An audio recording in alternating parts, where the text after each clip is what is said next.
Hello everyone, welcome back to our channel. Today's topic is the clinical neuroanatomy of the pons. This is in continuation of the neuroanatomy of medulla oblongata in the previous video. Those who have not watched that video, you just do that, then you will be able to understand this topic. Those who are not subscribed to the channel, do subscribe now. Keep watching the videos. In this video, I have added mainly the clinically oriented neuroanatomy of the pons, and the clinical quiz is added in the last. So do watch the video up to the last. Then only you will be able to assess yourself whether you have understood the pons. Okay, we will now start the topic. First, we will introduce the external features and internal structure of pons, and in the last, we will see the clinical quiz related to the neuroanatomy of the pons. So, this is a clinical scenario. Just you observe it carefully. You have a patient who cannot look into the right with the right eye, or smile or wrinkle the right side of their face. Can you identify the lesion as which level of this brainstem and side and structures involved? So this is the important clinical scenario related to the neuroanatomy of the pons. So if you understand the neuroanatomy of pons entirely, then you will be able to answer this question. So we have a patient who cannot look to the right with the right eye or smile or wrinkle the right side of the face. So what is that clinical condition? So where is the lesion in the brainstem, at what level, on which side, and structures involved? So you just follow the lecture carefully so that you will be able to understand the answer for this question. So in this picture you are seeing the pons here. So this is the upper border of the pons and this is the lower border of the pons.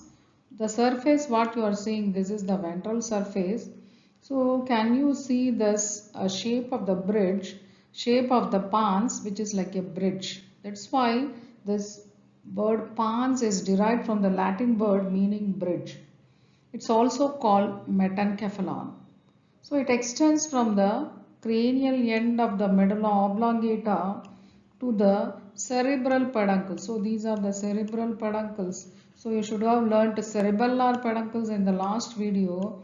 So these two are the cerebral peduncles or crus cerebri related to the midbrain. So this extent of the pons is from this upper border of medulla oblongata to the crus cerebri of the midbrain. Anteriorly, it is related to the clivus, that is the situation in the skull, base of the skull, that is the clivus, separated by basilar artery.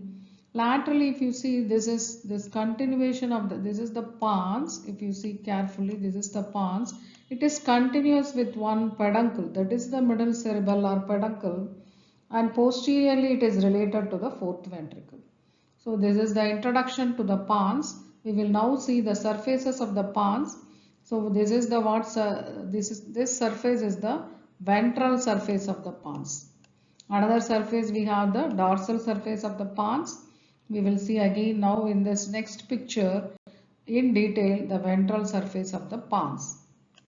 So are you seeing this is the base of the brain as a whole? In this you are seeing this is the pons, ventral surface of the pons. If you see the ventral surface of the pons, it has numerous transverse striations and it contains in the middle basilar sulcus. So this basilar sulcus contains the basilar artery. And this ventral surface of the pons is continuous with this middle cerebellar peduncle which is attached to the cerebellum. If you observe carefully at the junction of the pons and middle cerebellar peduncle, this is the trigeminal nerve roots. It has two roots, a small motor root which is medial, we can remember MM, and a larger lateral sensory root. So at the junction of the ventral surface of the pons and the middle cerebellar peduncle, that is the superficial origin of trigeminal nerve. So we have completed the ventral surface. Now we will see the dorsal surface of the pons. So you are seeing the dorsal surface of the pons in this picture. So this is the dorsal surface of the pons which forms the upper floor of fourth ventricle. This is the dorsal surface of the open part of medulla oblongata, which forms the lower floor of the fourth ventricle, which we have seen in the last video. This dorsal surface of the pons is hidden by the cerebellum. So we have removed the cerebellum here. So we are now seeing the upper floor of fourth ventricle. Are you seeing this part, that is the medullary striae, which represents the pontomedullary junction. So this floor, this upper floor is again same like in the medulla oblongata, is divided into two halves by the sulcus limitans. So if you see the sulcus limitans on either side, you are seeing that is the medial eminence. In that you are seeing some colliculus like appearance, that is the facial colliculus. So this is the facial colliculus. Deep to the colliculus is the genu of the facial nerve formed by this nerve looping around the abducent nucleus. So lies deep to the facial colliculus is the abducent nucleus. So you should note this, it is not the facial nucleus, abducent nucleus, but this abducent nucleus will be looped by the facial nerve. So that's why this is called as the facial colliculus. So this is the upper floor of fourth ventricle, otherwise the dorsal surface of the pons. The remaining details of the floor of fourth ventricle we will cover in the fourth ventricle.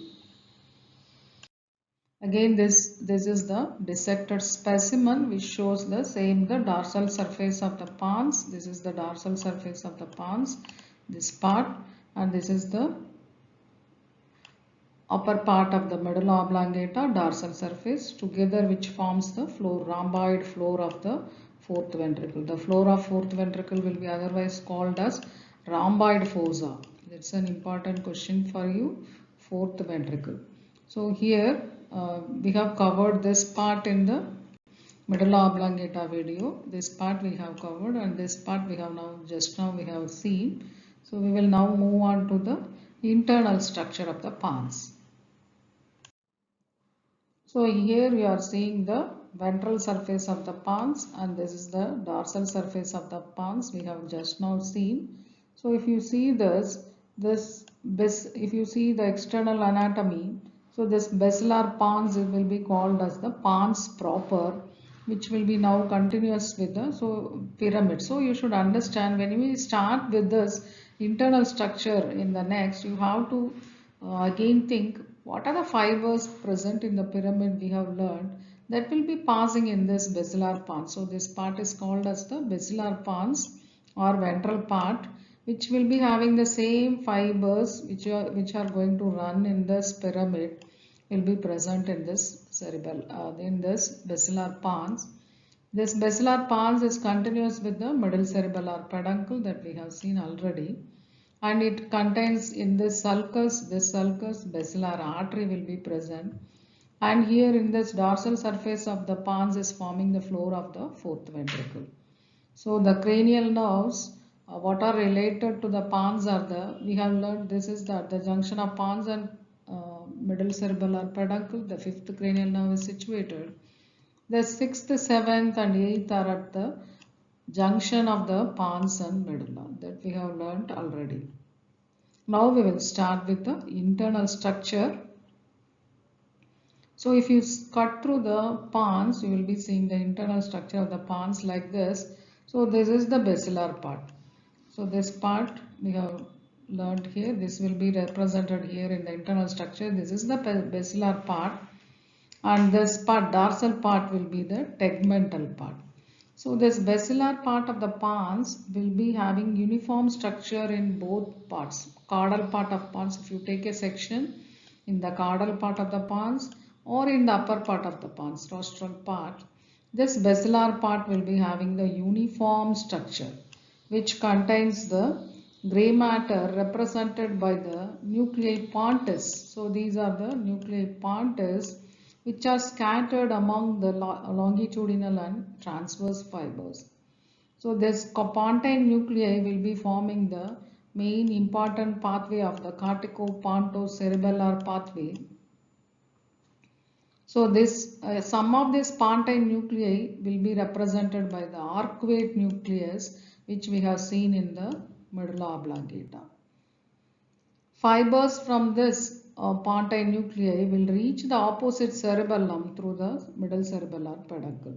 So from this nuclei pontis, we have the longitudinal fibers also. We have corticospinal and corticonuclear, otherwise called pyramidal tracts. So they also pass through this part so that they only reach the pyramids of the medulla oblongata. Also, we have the corticopontine fibers which will end in this nuclei. So they are called as the corticopontine fibers. So this corticospinal and corticopontine fibers, they represent the longitudinal fibers, and arising from the pontine nuclei, this pontocerebellar fibers, they will represent the transverse fibers. So these are the grey matter and white matter in this basilar part of the pons, which is uniform in both. If you take a transverse section at caudal level or at the rostral level, both are same. So now we have completed the basilar part of the pons in both levels. Now we will start with the tegmental part of the pons first in the caudal part, then we will be seeing in the rostral part. So now we have started the transverse section. We are going to see the tegmental part of the pons. So now we are taking the caudal part. So caudal part, you should remember the facial nucleus. Otherwise, in each levels you should remember from caudal part of medulla oblongata what are the nuclei we are covering from one level to one level, so that you should remember continuously up to the midbrain. So if you think about medulla oblongata, we have covered the nuclei of the hypoglossal, nuclei ambiguous, and we have started with the vestibular nuclei in the medulla oblongata. So now we will be having naturally, this is the caudal part of the pons. So the seventh nerve nuclei will be present, which supply the facial muscles. So branchial motor nucleus of the facial nerve, which innervate the muscles of the face, will be present in this caudal level. So now you can see this is the facial nucleus. So this is the tegmental, this is the basilar part or the pons proper, and this is the tegmental part. So the pons caudal part, you should remember the next nucleus, the facial nerve nucleus. Can you see this course of the facial nerve, which is now different? It follows a peculiar course. They first pass backwards. So they first pass backwards. So this is the ventral. So this is the dorsal. So we are telling this is first passing backwards and medially to reach the medial side of the obtuse nucleus. So this nucleus is the obtuse nucleus. So this nucleus is the obtuse nucleus. This facial nerve reaches the medial side of the obtuse nucleus. They form a loop dorsal to the obtuse nucleus, and this loop is, we have learnt in the floor of the fourth ventricle upper part. This is forming the facial colliculus. So then it comes out of the pons. So at the pontomedullary junction.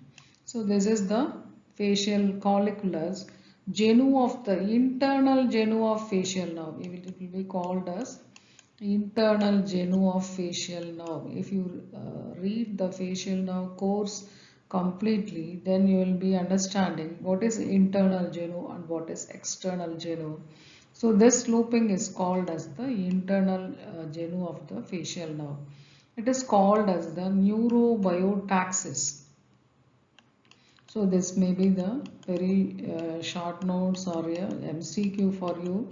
This you should have learnt in the general anatomy, neurobiotaxis.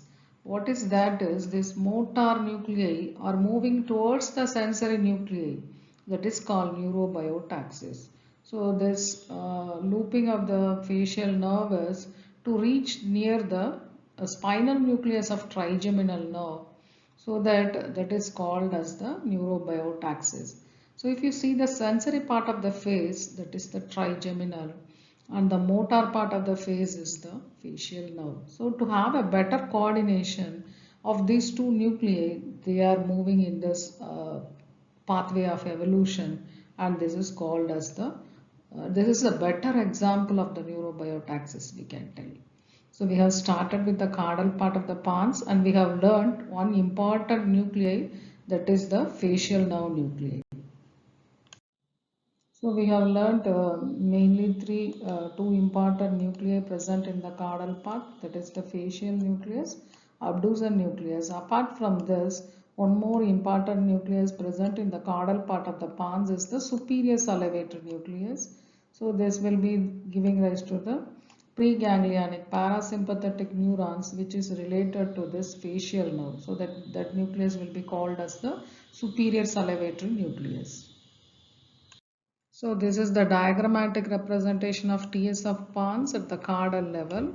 So this is the basilar part containing the pontine nuclei. These are the pontine nuclei and these are the transverse fibers which represents the pontocerebellar fibers.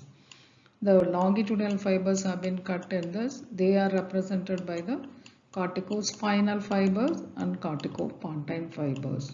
So that is about the basilar part of the pons. This is the tegmental part of the pons in the upper level. We have already learnt two important nuclei are present. So this red color is the abducens nuclei. So this is the abducens nuclei and this blue color is the facial nuclei.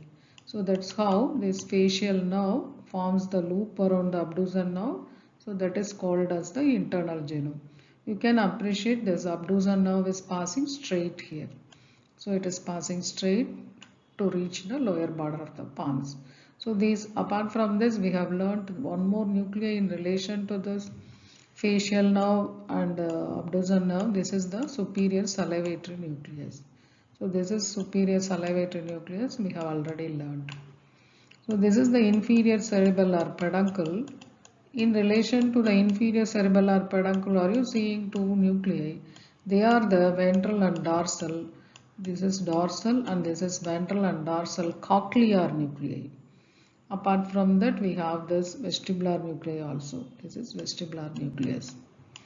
If you see in the middle of this, we are having the medial MS represented by the medial longitudinal bundle, tectospinal tract, rubrospinal tract.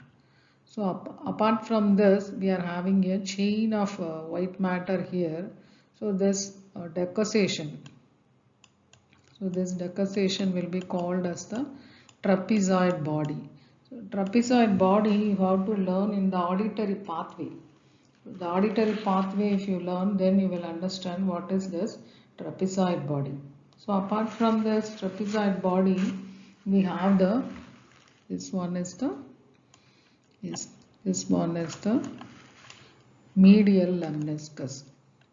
So this is the medial lemniscus and we have this spinal tract of trigeminal nerve and the spinal nucleus here. That's how we told this facial nerve is attracted towards the spinal tract. That's how it is moving towards this. That's why it is called as neurobiotaxis. We have learned. So this is the medial lemniscus, then will be the trigeminal lemniscus. So this finishes the TS of the pons at the caudal level. We will now see the next level, TS of the pons at the rostral level. Now we will start with the TS of the pons at the rostral level. Rostral level have the same features of basilar part which are same. Pontine nuclei, pontocerebellar fibers, corticopontine fibers. So only the tegmental part is different. The caudal part of the pons contains abducens facial. So 6th, 7th cranial now we have completed nuclei. So what will be the next nuclei in the TS of the pons at the rostral level? So the trigeminal. You have to understand this trigeminal nerve has many nuclei. Starting from the spinal cord, we have the spinal nuclei extending up to the caudal part of the pons. In this rostral level, we have two nuclei, main sensory nuclei. So sensory nuclei 1 and motor nuclei of trigeminal. Also, this will be having mesencephalic nucleus in the extending to the midbrain also. Now you can appreciate two nuclei present, motor nuclei of trigeminal and the main sensory nuclei of trigeminal. The motor nucleus is medial. Again we can remember MM. and the sensory nuclei is lateral. So this important cranial nerve nuclei present in the rostral level is the trigeminal nerve. Apart from that, you can see the same medial longitudinal bundle tectospinal tract and rubrospinal tract in the center. We have learned this trapezoid body, which is related to the auditory pathway, is also present here. Apart from this, if you see, there is a chain of or a necklace like lemniscus. It's very interesting. Starting from medial to lateral, medial lemniscus, trigeminal lemniscus, spinal lemniscus, and lateral lemniscus. So all this lemniscus, how they are formed, you should know it exactly. This lateral lemniscus is related to the auditory pathway and all the others are related to the sensory pathway. So they are arranged in this rostral part of the pons from medial to lateral like this. So we have to remember this tiers of the pons at the rostral level. Main nucleus is trigeminal now, and this chain of lemnisci we can remember easily.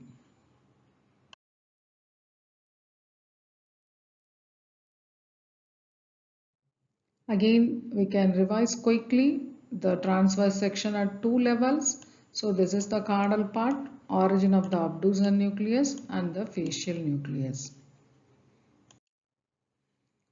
In the rostral pons, trigeminal nucleus. As I was telling, this trigeminal nucleus, you have to see it will have a long nucleus extending from the spinal cord to the midbrain.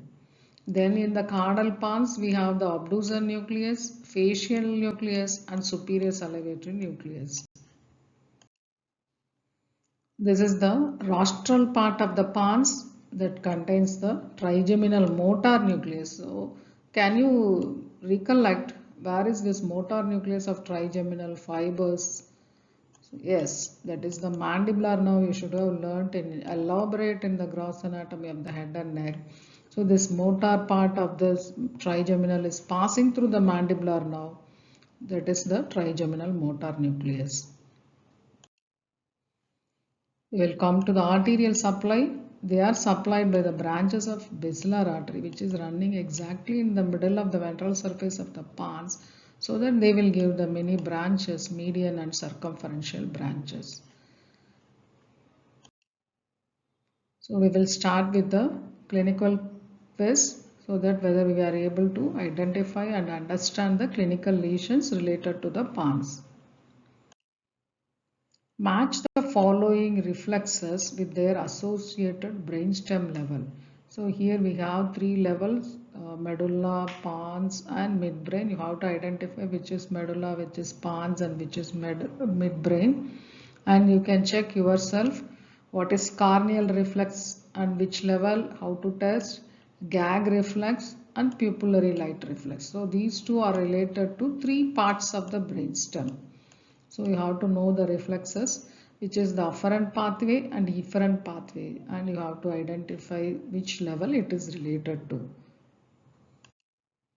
So again, we started with the clinical scenario. You have a patient who cannot look to the right with the right eye, or smile or wrinkle the right side of their face.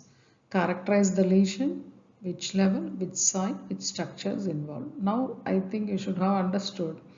If you have followed this anatomy of the pons, now you can be able to answer this question.